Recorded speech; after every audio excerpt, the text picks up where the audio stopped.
नमस्कार, कैसे हैं आप सभी लोग? उम्मीद कर रहा हूँ बेहतर होंगे। ठीक है, अब इसके बाद इससे पहले तक आप लोग बुक का नियम पढ़ चुके थे। बुक के नियम में आप लोगों ने ये पढ़ा था कि लंब विकृतियों की सीमा के भीतर प्रतिबल तथा विकृति के अनुपात को हम क्या बोलते हैं? प्रत्यास्थ गुणांक बोलते हैं।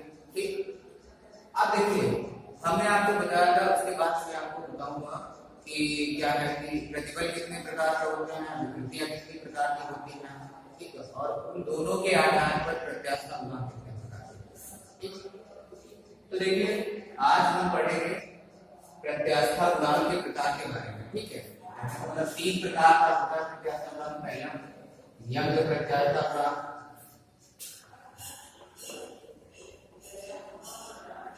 यंग प्रत्यास्थ गुणांक। दूसरा है आयतनात्मक प्रत्यास्थ गुणांक,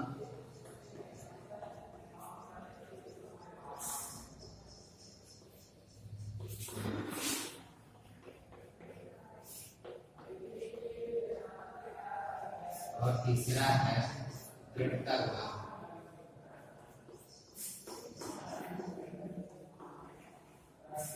इससे पहले के सत्र तक ये तीनों आपके सिलेबस में थे। ठीक है, तो लॉकडाउन की वजह से सिलेबस कुछ कम किया गया। ठीक है, क्योंकि विद्यालय चल नहीं रहा, तो अब ये जो तीसरा वाला है वो सिलेबस से हटा दिया गया। तो आपको पढ़ना क्या क्या है? ये और ये। ठीक, तो हमें आयतनात्मक प्रत्यास्थ गुणांक पढ़ना है और यंग प्रत्यास्थ गुणांक पढ़ना है। मैं इसको भी बताऊंगा। ठीक है, लेकिन आपको चाहे लिखिएगा या ना लिखिएगा वो आपकी मर्जी है, लेकिन इसको दोनों को लिखना है। तो चलिए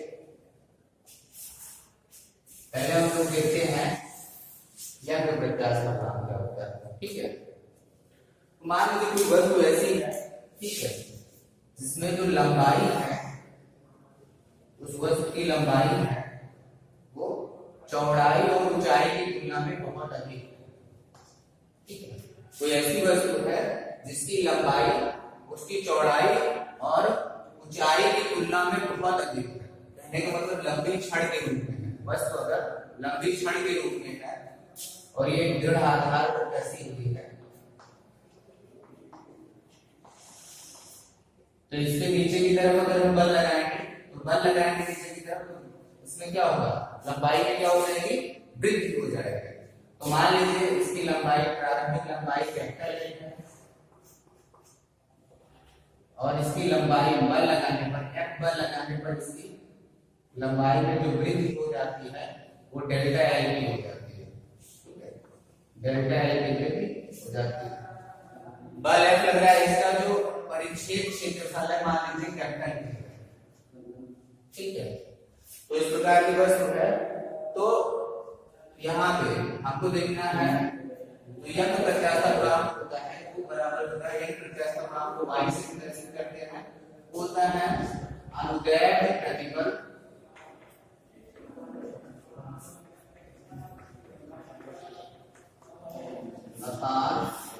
अनुदैर्ध्य विकृति। नियम में आपने पढ़ा था कि हम प्रतिबल और विकृति के अनुपात को क्या बोलते हैं? प्रत्यास्थ गुणांक। तो यहाँ पे यंग प्रत्यास्थ गुणांक क्या होता है? अनुदैर्ध्य प्रतिबल और अनुदैर्ध्य विकृति के अनुपात के बराबर होता है। तो यहाँ पे अब हमको देखना है अनुदैर्ध्य प्रतिबल क्या होता है, अनुदैर्ध्य विकृति क्या होती है। तो यहीं से आप देखिए, यदि किसी वस्तु की लंबाई उसकी चौड़ाई तथा ऊंचाई की तुलना में बहुत अधिक है तो वस्तु के एकांक क्षेत्रफल पर लगने वाले बल को अनुदैर्ध्य प्रतिबल बोलते हैं या अनुदैर्ध्य प्रतिबल कहते हैं। तो यहाँ पे जो अनुदैर्ध्य प्रतिबल होता है क्या होता है?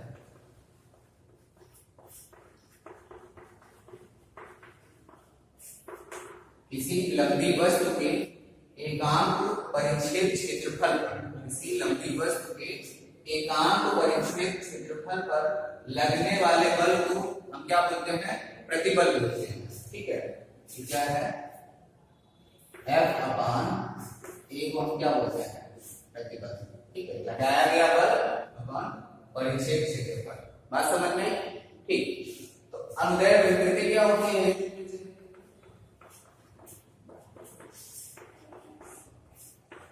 अनुदैर्ध्य विकृति अनुदैर्घ्य विकृति क्या होती है?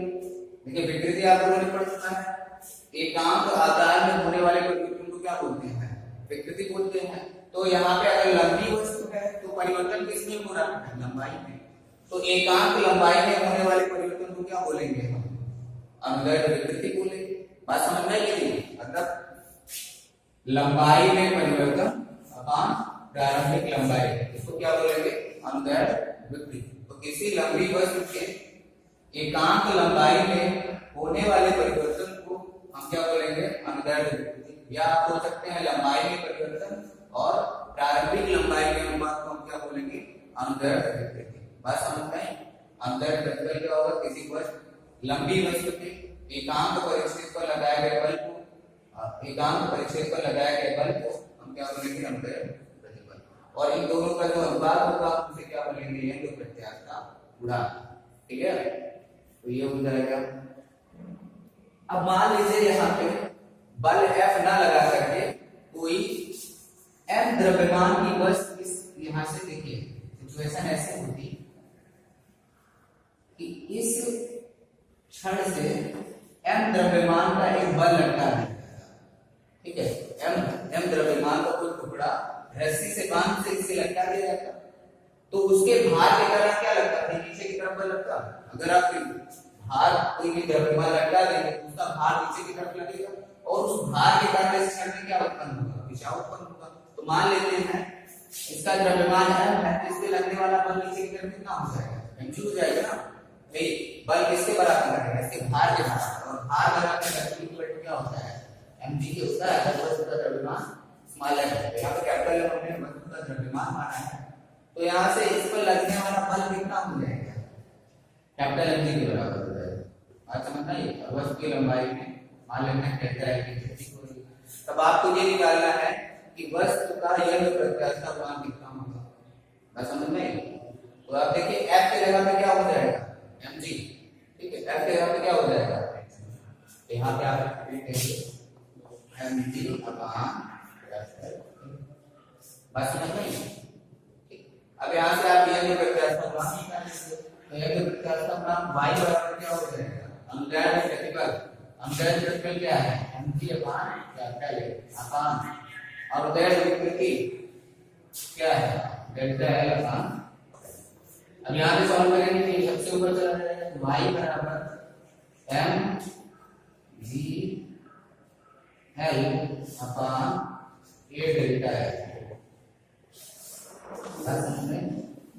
ये हो गया यंग प्रत्यास्थ गुणांक का सूत्र। यदि L लंबाई की वस्तु छड़ से कैपिटल M द्रव्यमान की वस्तु लटकाई जाए तब। बात समझ में आई? तो यंग प्रत्यास्थ गुणांक हो गया। अगर इसी में बोल दिया गया शायद यहाँ से कई चीजें पूछी जाती है, इससे आधारित मेथड आता है कि M द्रव्यमान का वस्तु लटकाया गया है, वस्तु की प्रारंभिक लंबाई L है, इसका यंग प्रत्यास्थ गुणांक आपको पहले से दे दिया जाए, तो आपसे पूछा जाए कि डेल्टा L का मान कितना होगा। तो डेल्टा L यहाँ से आप निकाल सकते हैं। यहाँ से डेल्टा L बराबर क्या हो जाएगा? डेल्टा L बराबर हो जाएगा mg L upon a into y लिख जाएगा। बात समझ में?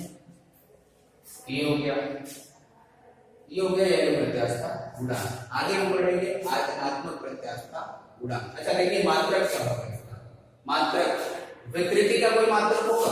देखिए इसका कोई मात्रक होगा, इसका भी मात्रक मीटर, इसका भी मात्रक मीटर, तो कैंसिल हो जाएगा, कोई मात्रक नहीं होगा।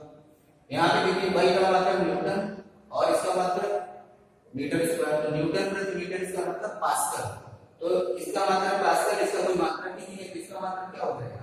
पास्कल हो जाएगा। तो यंग प्रत्यास्थ गुणांक का मात्रक भी क्या होगा? पास्कल होगा। बस समझ नहीं? अब इसके बाद आयतनात्मक प्रत्यास्थ गुणांक देखते हैं।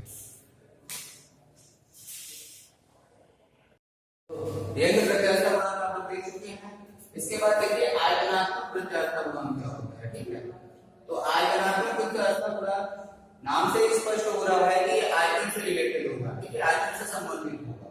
ठीक है, यंग प्रत्यास्थ गुणांक लंबाई से संबंधित होगा। ठीक है, अच्छा लंबाई में परिवर्तन किसमें हो सकता है? जैसे ठोस, द्रव और गैस तीनों अवस्थाएं देखी जाए तो आपसे पूछा जाए इनमें से किसका यंग प्रत्यास्थ गुणांक होगा, तो बताइए भाई, क्या ठोस, द्रव और गैस तीनों में से किसका यंग प्रत्यास्थ गुणांक होगा? द्रव और गैस, इन तीनों में से किसका यंग प्रत्यास्था गुणांक होगा और किसका नहीं होगा और क्यों नहीं होगा। ठीक है, देखिए यंग प्रत्यास्था गुणांक लंबाई से संबंधित है, लंबाई में परिवर्तन करते हैं। तो देखिए ठोस वस्तु में तो लंबाई हो सकती है, क्या द्रव और गैस में लंबाई हो सकती है? तो लंबाई होगी नहीं तो लंबाई में परिवर्तन नहीं होगा। तो कहने का मतलब यंग प्रत्यास्था गुणांक सिर्फ ठोसों के लिए परिभाषित है, द्रव और गैस के लिए नहीं। बात समझ में? अब देखिए, अब इसके बाद देख लीजिए आयतनात्मक प्रत्यास्था गुणांक क्या होता है। तो आयतनात्मक प्रत्यास्था गुणांक क्या होता है? ये ठोस वस्तु को, ठीक है, और उसके प्रत्येक पृष्ठ पर, ठीक है, उसके प्रत्येक पृष्ठ के एकांक क्षेत्रफल पर अभिलंब बल लगाया गया है, लंबवत बल लगाया गया है। देखिए जैसे कोई एक वस्तु है, ये ऐसे धनाकार वस्तु है और इसके प्रत्येक पृष्ठ पर कितने पृष्ठ होंगे भाई? धनाकार वस्तु में तो 6 पृष्ठ होंगे। इसके प्रत्येक पृष्ठ पर अगर अभिलंबवत बल लगाया जाए तो क्या होगा? ये नीचे की तरफ बल लगेगा, ये इधर की तरफ, इसके देखिए इस पृष्ठ पर ये बल लग रहा है, इसके अपोजिट वाले पृष्ठ पर उतना ही बल लग रहा है। हम इसे आयतन के ऊपर करते हैं, एकांक क्षेत्रफल पर लगने वाले बल को क्या बोलते हैं? आयतन। ठीक है, तो यहाँ पे मान लेते हैं एकांक क्षेत्रफल, इसके प्रत्येक क्षेत्रफल पर, प्रत्येक क्षेत्रफल के एकांक भाग पर कितना बल लग रहा है? P। या आप ये बोल लीजिए कि प्रत्येक क्षेत्रफल पर जो दाब लग रहा है वो P है। तो यहाँ पे देखिए 6 पृष्ठ है, 6 पृष्ठ पर बराबर बल सभी दिशाओं में से बराबर बल लग रहे हैं। ऊपर से P बल लग रहा है, नीचे से लग रहा है, इधर से भी P लग रहा है, इधर से भी P लग रहा है, इस पृष्ठ पर भी P लग रहा है, इसके जस्ट नीचे जो पृष्ठ होगा उस पर भी P बल लग रहा है। तो अब अगर किसी वस्तु को चारों तरफ से आप दबाएंगे, ऊपर नीचे हर तरफ से दबाएंगे तो क्या होगा? वो वस्तु थोड़ा सा संकुचित हो जाएगी ना, उसके आकार में क्या हो जाएगी? कमी हो जाएगी। मतलब आकार के साथ साथ अब ये वस्तु आयतन में घिरे हुए है तो इसके आयतन में भी कमी हो जाएगी। अगर वस्तु छोटी हो गई तो उसके आयतन में क्या हो जाएगी? कमी। तो अगर आप इसको चारों तरफ से दबा रहे हैं, ऊपर नीचे से भी दबा रहे हैं, तो क्या होगा? इसकी लंबाई, चौड़ाई और ऊंचाई कितना हो जाएगी? कमी हो जाएगी। ये वस्तु अब ऐसे हो जाएगी, मान लीजिए इसकी लंबाई कमी है तो अब इतनी ही बचेगी इस वाली को, ये ऐसे हो जाएगा।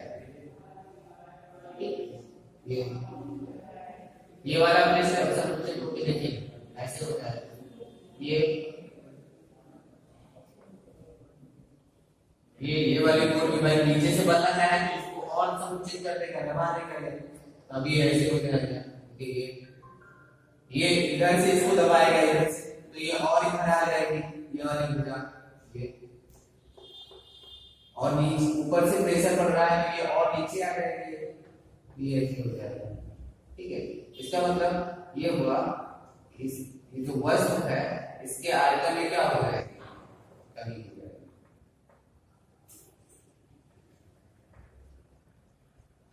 तो आयतन में कमी हो जाएगी। ठीक, तो यहाँ पे मान लेते हैं इस वस्तु का प्रारंभिक आयतन कैपिटल P था और स्मॉल p का दाब लगाने के बाद इसके आयतन में जो कमी हुई है वो डेल्टा V की कमी हो गई। मान लेते हैं वस्तु का प्रारंभिक आयतन कैपिटल P और इसके आयतन में कमी डेल्टा V हो गई है, इसके सभी भुजाओं पर लगाया गया, सभी तलों पर लगाया गया दाब स्मॉल p। तो यहाँ पे देखिए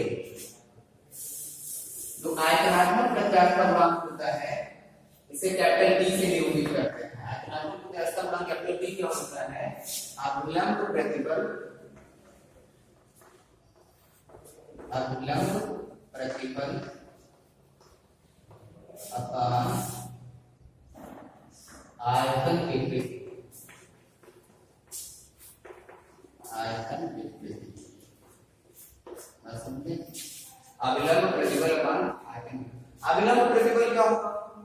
जितना अभिलंबवत बल किसी तल के एकांक भाग पर लगता है उसी को हम क्या बोलेंगे? अभिलंब प्रतिबल। क्या आप इस अभिलंब प्रतिबल को दाब भी बोल सकते हैं? क्या बोल सकते हैं? दाब। दाब का मान क्या है? यहां से पता चल गया आपको। अपान आयतन विकृति। तो आयतन विकृति क्या होगी? देखिए वस्तु के एकांक आकार में होने वाले परिवर्तन को क्या बोलेंगे? आयतन विकृति। या आप ये कर लीजिए आयतन में परिवर्तन अपान प्रारंभिक आयतन। आयतन विकृति क्या हो जाएगी? आयतन विकृति वस्तु के आयतन में परिवर्तन अपान प्रारंभिक आयतन। अब देखिए आयतन में परिवर्तन कैसे हो रहा है, कि आयतन में कमी हो गई है, ठीक है, मतलब डेल्टा V का मान क्या होगा, ऋणात्मक होगा। बात समझे, ये डेल्टा V कैसा होगा, ऋणात्मक, ये हो गया, ठीक है ना। तो आयतन की प्रतिक्रिया क्या हो जाएगी, minus delta V upon V। ठीक, अविलंब प्रतिबल क्या है, P। तो यहां से देखिए आयतनात्मक प्रत्यास्थ का V बराबर क्या हो जाएगा, P upon minus delta V upon V। ये यहां से इसको हम करेंगे, V बराबर क्या हो जाएगा, PV अपॉन माइनस का डेल्टा V। ठीक, माइनस ऊपर कर दीजिए, P हो गया आयतनात्मक प्रत्यास्थ का। तो कोई वस्तु अगर ठोस रूप में है, ठीक है, और इसका लंबाई चौड़ाई और ऊंचाई तीनों लगभग समान है या इनको नेगलेक्ट नहीं किया जा सकता, तो वस्तु के प्रत्येक फलक पर लगने वाले, प्रत्येक फलक के एकांक क्षेत्रफल पर लगने वाले बल को हम क्या बोलेंगे, अभिलंब प्रतिबल या दाब बोलेंगे। और बल लगाने के बाद वस्तु के आयतन में होने वाले परिवर्तन और प्रारंभिक आयतन के अनुपात को हम क्या बोलेंगे, आयतन विकृति बोलेंगे, ठीक है। और इन दोनों के अनुपात को हम बोलेंगे आयतनात्मक प्रत्यास्थ का गुणांक। ये आयतनात्मक प्रत्यास्थ का गुणांक हो गया, ठीक। तो दो चीजें आज पढ़ लीजिए, इसके बाद अब जड़ता गुणांक बचा हुआ है वो हम बता देंगे, और क्योंकि सिलेबस लिखा है ना तो आप समझ लीजिए थोड़ा बहुत बस, ठीक। और उसके बाद देखिए ये जो कुछ भी लिखना है नोट्स हम दे देंगे, आप यहाँ से समझ लीजिए, ठीक है। कॉपी कोई है बच्चों ने लिखा होगा पुरानी, तो हम वो नोट्स आपको उपलब्ध करवा देंगे, ठीक है। आपको सिर्फ यहाँ से सिर्फ समझना है, तो समझ लीजिएगा, नोट मिल जाएगा, आप वहां से कॉपी में